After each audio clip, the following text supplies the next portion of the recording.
Sud Radio. Ça va mieux en le disant. Jean Dorido.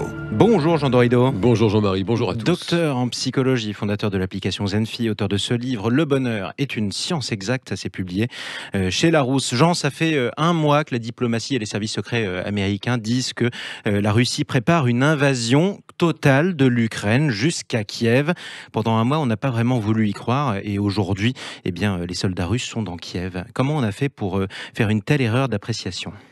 Eh bien, en fait, Jean-Marie, le domaine de la psychologie le plus apte à expliquer cette situation, c'est le domaine des biais cognitifs. Alors, ça veut dire quoi en termes simples? Les biais cognitifs, ça veut dire que notre perception de la réalité, elle est tronquée, elle est biaisée par un certain nombre de fragilités de notre cerveau, en réalité. Et là, le premier biais à prendre en compte, c'est le biais de confirmation. Le biais de confirmation, c'est quoi? C'est quand une personne possède une conviction, comme chacun d'entre nous, eh bien, elle a tendance à trier les informations, les informations qui viennent confirmer cette conviction. Et là, typiquement, la conviction en question, c'est une guerre aujourd'hui en Europe est juste impossible.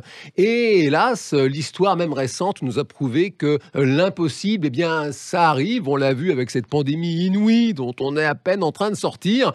Comme le disait un psychologue de cinéma, la vie a plus d'imagination que nous. Effectivement, et l'histoire est tragique par ailleurs. D'accord, Jean, je vous entends parler de ce premier biais, le biais de confirmation. Est-ce que ça veut dire qu'il y en a d'autres ? Oui, il y a d'autres biais. Et là, notamment sur la crise que l'on aborde aujourd'hui, le deuxième biais qui arrive en tête, c'est le biais de la pensée de groupe. Ça, c'est un psychologue américain, Irving Janis, qui était professeur à l'université de Yale, la prestigieuse université de Yale, et qui a développé cette théorie. Il est parti tout simplement de Pearl Harbor, parce qu'il a constaté que les renseignements américains avaient toutes les informations en réalité pour prévoir l'attaque japonaise sur la base de Pearl Harbor. Pourtant, rien n'a été fait. Roosevelt n'a pris aucune décision pour éviter cette tragédie, et il a appelé ce biais le biais de la pensée de groupe. Quand vous êtes plusieurs à réfléchir sur une même problématique, eh bien le souci de trouver un consensus vous empêche finalement de décider,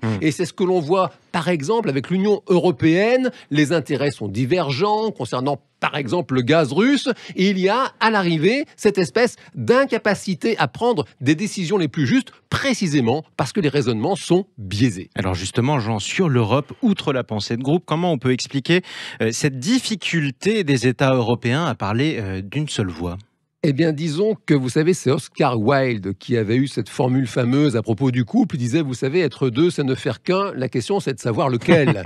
Et c'est un petit peu le souci. Qui porte la culotte, quoi. Voilà, exactement. Il y a 27 États membres de l'Union européenne. Comment trouver une décision qui soit juste pour chacun? Comment parler d'une seule voix? Et puis, il faut rappeler, si on fait de la psychologie un peu analytique, que l'Europe actuelle, elle est née précisément de plusieurs traumatismes liés à la guerre en Europe. Et il y a cette espèce de conviction que c'est vraiment la prospérité, la paix qui va permettre à chacun, bien sûr, d'évoluer en harmonie. Et ça crée une espèce de cécité, d'incapacité à voir le réel. C'est typiquement ce qui se passe en situation individuelle avec cette fameuse formule « Je n'aurais jamais cru cette personne capable de faire ce genre de choses ». Allez, Jean, en quelques mots, comment on peut envisager l'avenir ? Eh bien, les conseils de la psychologie, quand on parle de biais cognitifs, c'est de toujours apporter des regards neufs et des regards divergents qui ne soient pas consensuels. Et puis, si on s'autorise malgré tout un petit trait d'esprit dans cette grave situation, comme disait Pierre Dac, pour ce qui concerne les prédictions, elles sont difficiles, surtout lorsqu'elles concernent l'avenir. Effectivement, merci beaucoup Jean Dorido, docteur en psychologie. Tiens, la guerre de Troie n'aura pas lieu, c'était pas de Jean Dorido, c'était de Jean Giraudoux d'ailleurs. Spoiler, à la dernière page, la guerre de Troie a bel et bien lieu. Merci beaucoup. Merci Jean-Marie.